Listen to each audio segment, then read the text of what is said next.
میں بڑا خوش ہو کے بتاتا ہوں، لیکن اگر میں بار کر رہا ہوں تو میں بس کنڈکٹر وہاں نہیں بن سکتا.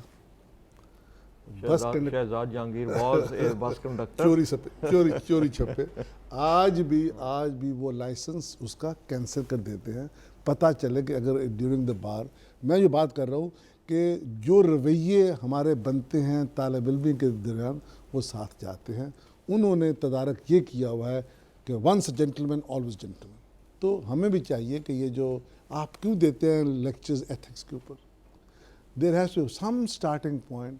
کوئی ایک کھیپ بھیجے بار میں جو یہ کہ آئی ول ناٹ ڈو دس، یہ میں نہیں کروں گا، یہ میں نہیں کروں گی. یہ لیکچرز بار میں ہونے چاہیے. جی شوری صاحب، یہ بار میں آ کے کیسے بگڑتے ہیں بچے جو نوجوان ہیں؟ بار میں یہ ہے کہ رانجھا صاحب تو اس چیز کو گواہ ہیں، ان کو پتہ ہوگا کہ جب یہ اپرینٹسشپ کرتے ہیں 6 ماہ یا سال جتنی بھی ہوتی ہے ان کا ٹائم، تو یہ ایک سرٹیفکیٹ بنا کے لے کے جاتے ہیں کہ ہم نے اتنے مقدمات میں ہیلپ کی ہے، اس کو معاونت کی ہے اپنے سینئر کی. تو اگر اسی کا ریکارڈ نکلوا لیا جائے تو وہ سارے جھوٹے ہوتے ہیں. رخسانہ ورسس عبید اللہ کیس، عدالت کا نام، سب کچھ جھوٹا ہوتا ہے. ریکارڈ نکلوا لیں اگر وہ صحیح ہو. ان کی دراصل جب یہ وکالت کے پیشے میں آتے ہیں تو ان کی وہیں سے جو تربیت ہے وہاں خرابی ہوتی ہے.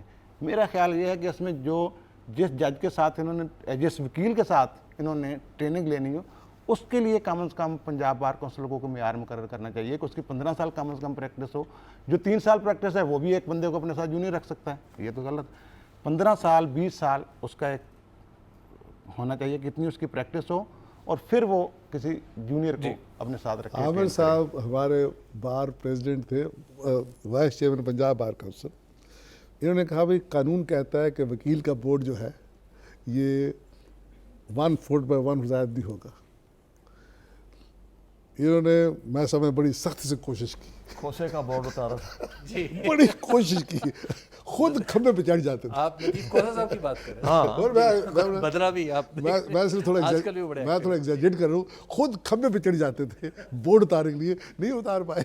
ابھی سب کے لگے ہوئے. جی لاسٹ کوشچن میرا ساجد بشیر صاحب سے ایک سوال ہے کہ آپ قانون پڑھتے ہیں اور قانون جانتے ہیں، تو اگر آپ کو کسی کے خلاف شکایت ہے تو قانونی طریقے سے کرنی چاہیے. تو کیا ان جج صاحب کے خلاف آپ ریفرنس نہیں بھیج سکتے تھے؟ اگر آپ نے بھیجا تھا تو کیا آپ کو اپنی اعلیٰ عدلیہ پر یقین نہیں تھا کہ وہ اس پر کیا فیصلہ دیں گے؟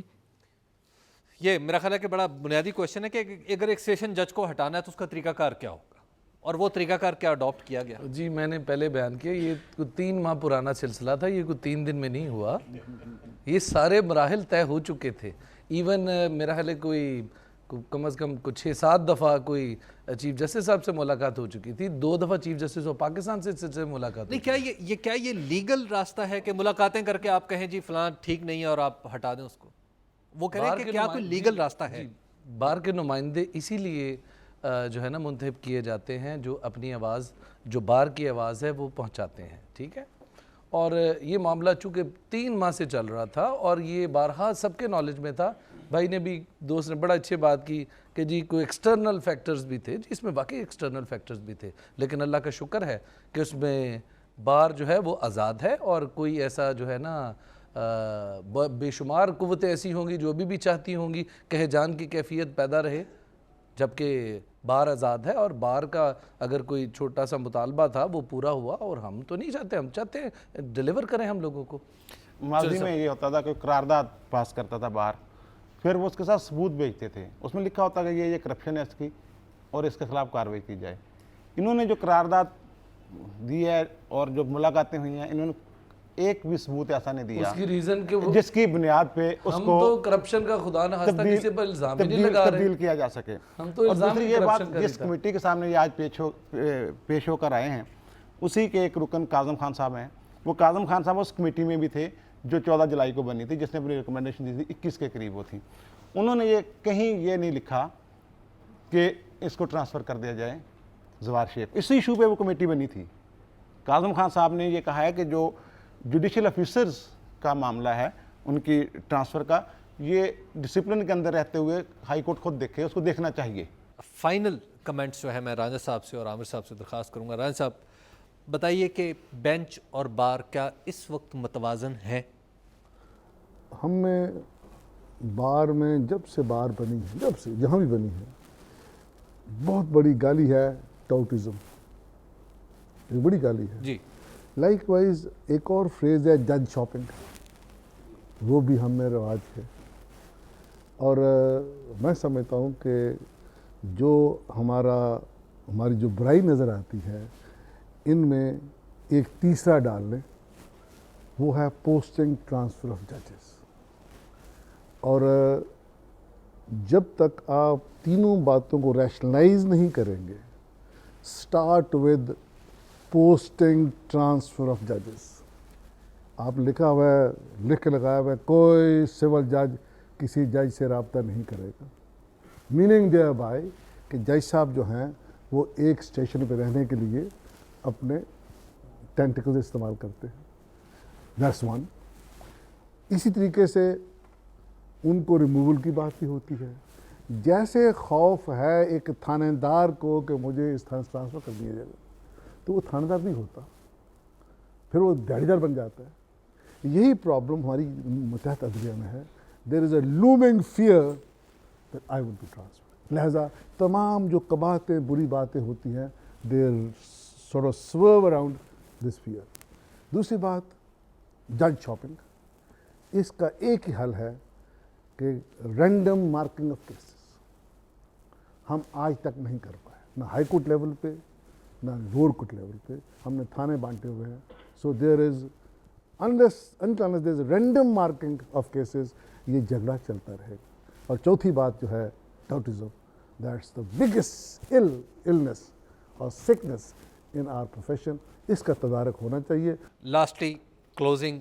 میں سمجھتا ہوں جی ہر شعبے میں لیڈرشپ کا ہونا بہت ضروری ہے. اگر لیڈرشپ ٹھیک ہو تو یہ واقعات کبھی نہیں ہوں گے. اور لیڈرشپ ہماری جو ہے وکالت کی وکیلوں کی وہ الیکٹڈ ہوتی ہے. ساجد صاحب بیٹھے ہوئے ہیں، they have got to play their role.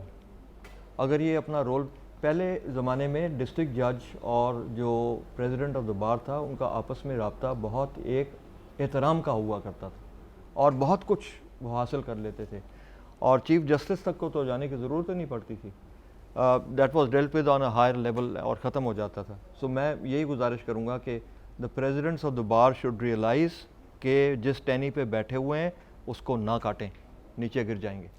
آپ کا بہت بہت شکریہ سعید چوہدری صاحب، ساجد بشیر صاحب، ڈاکٹر خالد رانجھا صاحب اور عامر رضا خان صاحب کہ آپ تشریف لائے اور آپ نے اس موضوع پر روشنی ڈالی. اور میرے دوستوں کا بہت شکریہ جو ینگ لائرز ہیں، فیوچر کے لائرز ہیں، کہ آپ نے بہت ہی انٹرسٹنگ اور عملی سطح کے کویشچنز اٹھائے. لیکن اس پہ ہم دیکھ رہے ہیں کہ ہمارے آڈینس میں بھی اور ہمارے پینلسٹ میں بھی ایک اتفاق نظر آ رہا ہے کہ ہمیں توازن پیدا کرنے کے لیے شاید ایک قدم آگے نہیں، آپ اپنے روایات کی یافت کے لیے شاید ایک قدم پیچھے جانا ہوگا. ہمیں آج کے چیز کو دہرانا نہیں، ہمیں ماضی میں بہت سی اچھی مثالیں ہیں جن کو دہرانے سے شاید ہم یہ توازن دوبارہ پیدا کر سکتے ہیں. بلدہ پاکستان سے حبیب اکرم کو اگلے ہفتے تک کے لیے اجازت دیجیے. خدا حافظ.